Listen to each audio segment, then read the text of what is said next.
So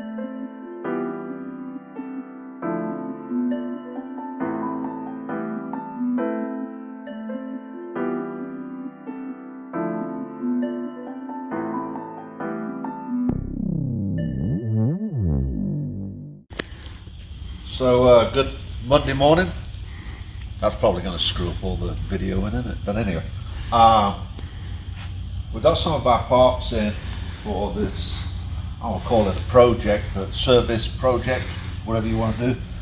We're going to pull the lower unit and replace the impeller and stuff, just because we don't get enough practice on that. And we're going to replace the filter. We've got our plugs. I think Michael went a little crazy here. We only have you could only buy them in 10 packs. 10 pack. It was cheaper for me to buy a 10 pack individually. There you go. See, that's how it works. So I'm very excited about this. And I believe they're pre-gapped. Probably are, but it's always a good idea. Just double check them. The other thing is with some of these plugs, you have to be very careful nowadays. These pre-gap plugs, in fact, I'll bring one from the house and show you. Some of them, you need the tool to gap them. You can't do them the old way that we used to do them. So you have to kind of be careful about that. So just kind of keep that in mind, that you make sure you do your homework. If you do have to gap them, that you don't need a gapping tool. Part of the problem is that with some of the plugs, you'll break the tip and you'll lose the plug. So we've got our new belt. We're going to go ahead, date all this stuff. Obviously we're not going to date the plugs, but we're going to identify the work we've done. Probably get this apart later on today, start getting this cleaned up so we can powder coat it. Probably do this too. Those are anodized. Huh? Those are anodized. Those are anodized? Okay. Well, whatever. But we're going to talk a little bit about trailers and brakes here, and just trailers. So we're going to go through and do a discount double check on the brakes, and I'll tell you, just about every one of these trailers that come in, the master cylinder up here is nasty looking. So you need to flush your brake system. There's several ways to do it. You can flush it all the way through. You take one of those bulb things and pull it out here and replenish it. I don't necessarily suggest that's the best way to do it, but the one thing I would do is, if you have not changed it for a long time and your stuff is real nasty up here, don't pump it all the way through your system. Don't pump it all the way through to your back calipers. So kind of keep that in mind. Take a look. If it's all nasty and crusty in there and you decide you're going to bleed them, whether it's a vacuum bleed at the back or whatever, you're just going to pull all that crap through. So if you're going to do that, if it's like, wait, get one of those kitchen basters, suck all the stuff out, break it loose back here where you have a connection, clean it out right here, so when you're not pumping it or pulling a vacuum through, you're not pulling all that nastiness through the brakes. So this boat happens to be drum brakes, so we're going to be taking this apart today. We're going to be pulling this front section off, doing a little bit of a cleanup on it, servicing the master cylinder here. We're going to be checking our lines all the way through, and we're going to be taking a look at our drum brakes. Now, drum brakes are new to Michael, probably new to a lot of you guys, quite honestly. So we're going to be taking a look at this. I don't really know. I know it's a drum brake back here because I got under and looked on Friday. But we're going to be looking at probably doing the bearings and everything on it, which is different than obviously on your disc brakes. So that's what we're going to be working on. What we're going to do is we're going to jack it up here. We're going to pull the wheel off. We're going to take a look at what we've got. Because Michael ordered stuff on Friday and he assured me that it was all in stock. It was. And now he's got a little box instead of a big box. So the idea about what we're working on this right now, or what I'm working on it, or showing Michael stuff, is we're going to be working on it based on the stuff that comes in. So the key here is to go through, make a list of what we need, see what's available, what's not available, and then take it from there. The other thing we're going to be doing is clean up the trailer wire, because all trailers need their trailer wire cleaned up for some reason. But we're going to make up a list of what we need. And we're going to be doing some investigation work. I sent Michael a picture, and I thought it was a very good picture. I'd never thought of it.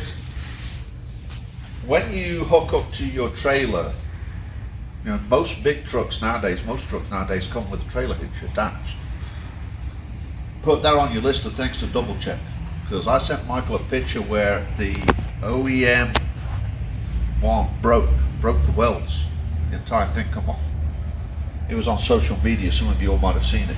So make sure that you double check the trailer hitch that's up under the truck, everything. Make sure that that's correct. And I did like some of the comments that you hook your chainsaw up to something other than just the trailer hitch. That way if the trailer hitch has a problem, you're still attached. So that's something to kind of keep in mind. Never kind of really thought about it, but there we go. So we're going to get started on this. Kind of looking forward a little bit to it this morning, and we're going to get this bad boy knocked out. See what we've got going on, and so stay tuned.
So the first pin came out real easy.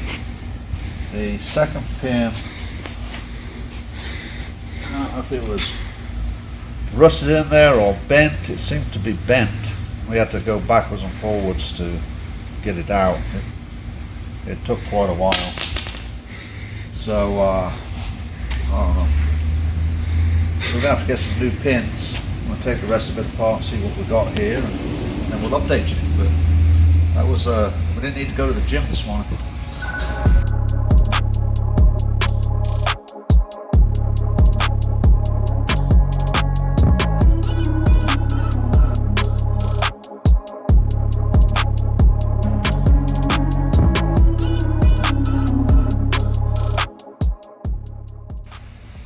All right, so taking off the, I guess the hub of a drum brake. It's pretty much the same as taking off the hub on disc brakes.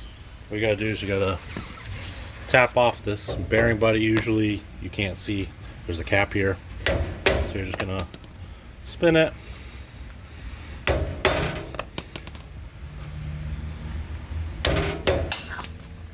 And it's come off. Now underneath all this nasty grease is a pin.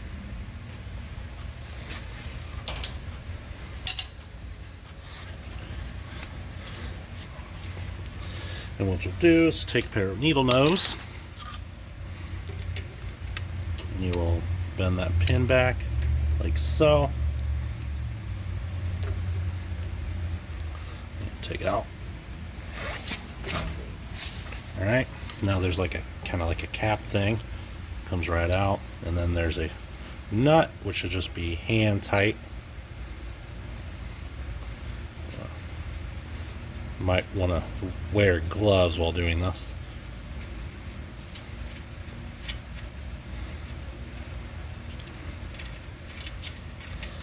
And there you go, comes right out. Okay, so Michael's been on the computer, laptop, ordering parts, and we kind of learned our lesson. I don't know if you guys remember when we did his boat. Oh, I think that was even pre-YouTube. Oh, it was? Mm-hmm. Anyway, when we did Michael's boat, I made a decision based on my experience just to buy seals and stuff to do the rebuild on this particular part. And by the time it was all said and done, we'd have been better off buying the entire unit. You know, you live and learn. So maybe Michael here in mid will kind of fill you in the best way to do it. They kind of have a kit, but you can't, the kit doesn't kind of work the way that you would think it would. So he'll probably do a better job of explaining that. He was on the internet. So it's kind of like you have to buy this part, this part, this part, but actually the total of the parts end up being less than the kit. Yeah, like $50, $60 less to buy the whole thing than replace each individual part. So that goes to show, do your homework before you start clicking. I guess full disclosure right now, I'm glad that we're taking a look at this because I wasn't happy with some of the stuff I saw. Part of the problem with these things, the actual sliding unit was in good shape. The master cylinder and stuff, like a lot of these things, you got to be careful. Let's say you go to buy a boat or a trailer, is pop that cap off and don't just assume that just because it's got fluid up there and it looks good, you're good or you're golden. The best thing to do is stick your finger down there and see if it's kind of sludgy or if there's rust at the bottom of it. Brake fluid attracts moisture, and let's face it, these things are around moisture 24/7. So kind of glad now that we are doing this because I would have felt really bad if somebody had had problems with this and we made some assumptions rather than digging into it. So my advice is, if you go to buy a trailer or something, don't just look down in this thing, and if you see good fluid or you think it's good, stick your finger down in there, kind of root around a little bit, and if you can feel rust and whatever, you might want to take that into consideration in your purchase. So we've ordered those parts. We did look at doing a conversion to disc brakes, but that got up in the kind of ridiculous money end as far as this. I would say if we were probably going to keep the boat and it was going to be our boat, we probably would consider it, but it was quite honestly about $400 or $500 more to go that route, and I'm not so sure that it would be. I think we'd have to fab some stuff too, because there's no place to mount disc brakes. I don't think. I could be wrong. I don't either. So just going back with what we got and going back with new is the way to go. The back doesn't look too bad. The pads on this side were cracked. That's usually from overheating and stuff. So I'm just glad we're going through it. We're going to check all the wiring out. We're going to replace these, cut these off, replace these, replace all the wiring up here. One of the neat little features that this has is like a dry brake right here. Really like this. So if you want to pull this front section off, you can, and then you just pop this and that comes off. So that's pretty slick. Like swing away trailer tongues before swing away. Yeah. So this is going to need a little work up in here because those pins are all rusted. Probably going to have to replace the pins too. So, the other thing I did notice, we're probably going to order some of these buckle things for the trailer. This one here is kind of wallowed out, so we'll go ahead and replace those. They're not that expensive. I was going to say, hell, we can make them, but shit, we can buy them for what we can make them for a hell of a lot less. So that's going to kind of pretty much get the trailer under control. I'm glad we're doing this, and I'm glad we've done it. So, you know, it's just one of those things, and I guess good Lord works in mysterious ways, and this is his way of telling me, Chris, you should have worked on the boat. So now I'm working on the boat. So we're going to put the new disc on. Michael says that all the parts are there, but quite honestly, we haven't had a whole lot of luck in that here lately, so we're a little skeptical until you actually get your parts. I would advise anybody ordering right now, plan your project out ahead. I know I've said it 1,000 times, but really do it. So for instance, we got some of the stuff in for the engine. We could have put that stuff on the engine today, but we didn't. We chose to look at the trailer and get all the stuff we need to fix the trailer. So this way we can maximize our time, or my time, of working on this. So I can come in, get the brakes done. Michael's working on installs and stuff. We've got all the tools we need here, parts we need here to put it back together. So plan your project out. Probably tomorrow, as the parts come in, we'll look at the next phase of what I'm going to be working on and order those parts. So I'm still a big fan of this boat. Still, I think the amount of work we're going to put into it is just going to take it to the next level. I think it'll be a good boat for somebody, and we'll take it from there. Keep you updated. So don't forget to like, subscribe, and share. I'm told I'm supposed to do that on a regular basis. So, but if you like it, like it. If you don't like it, give me a thumbs down. I mean, make a comment. I don't care. So, you know, we're learning just like you are. So don't forget to like, subscribe, share with your friends, and get people to check us out.